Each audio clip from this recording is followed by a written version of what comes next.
Hi guys, this is Omer from MMOHut.com, and I'm going to do another quick weekly recap of MMO news and announcements for the week ending February 26, 2012. And anyway, as you can see from the video playing in the background, the first piece of news that we'll be taking a look at this week has to do with Eden Eternal. And the news is that on February 22nd, Area Games released a new content update which added the new Ranger class to the game. And for those that haven't played or heard of Eden Eternal, a new class is sort of a big deal because of the game's multi-classing system. You don't need to actually make a new character to try the new Ranger class, just switch to it on your main and start leveling.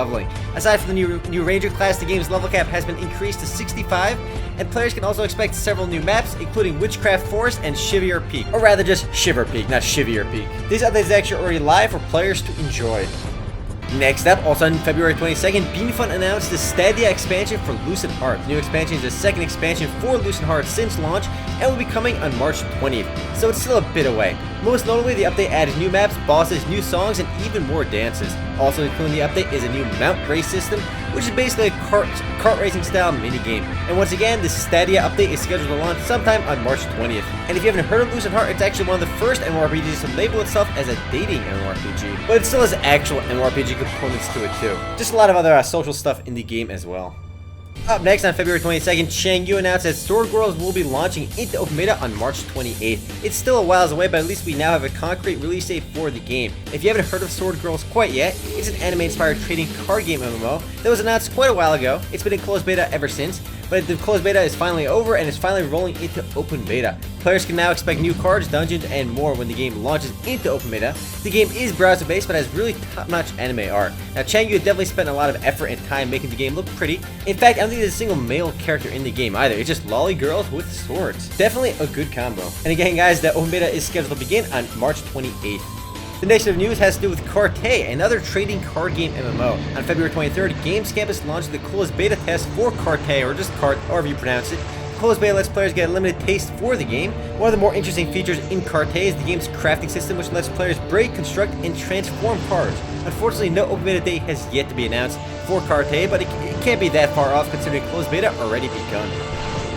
Next up, on February 23rd, Divinia from BeanFun is now taking closed beta signups. Divinia, or Divina, is an anime-inspired fantasy MMORPG which was announced a while ago, but is finally accepting beta signups. The game is based vaguely off of Norse mythology, where heroes must travel back in time to prevent Ragnarok from occurring. The game's most interesting feature looks to be its multi-classing system called the Quick Change system, where players can swap between main class and a subclass at any time, even during battle. It reminds you a bit of Eden Eternal, but the fact that you can do it during battle definitely adds a bit of spice to the game. Definitely more combat dynamics. Keep in mind though, BeanFun didn't announce a specific closed beta date, just that they're now accepting beta signups. The game is scheduled to launch sometime later in 2012 though, nobody knows exactly when though.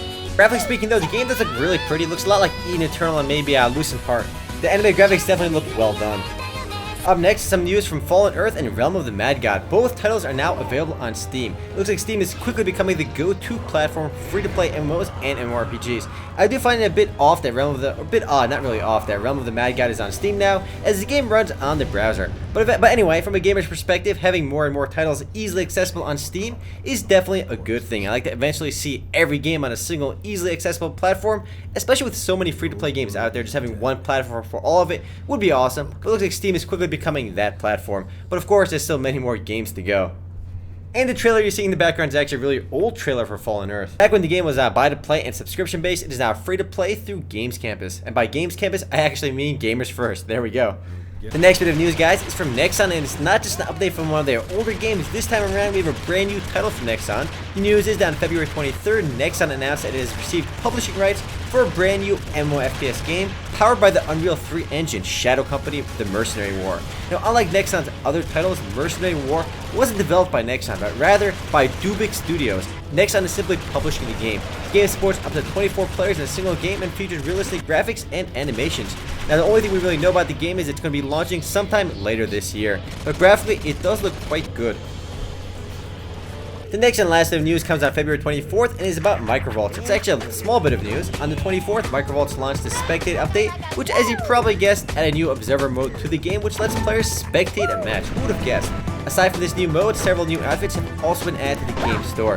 It's a small update, but an update nonetheless. Well guys, that's it for MMO news, but as for games coming soon, we have nothing to look at. But as for games recently launched, we have Tribes Ascend from Hi-Res Studios, which finally launched into open beta on February 24th. Tribes Ascended is a Western-developed free-to-play MMOFPS game which features fast-paced combat on huge maps with jetpacks.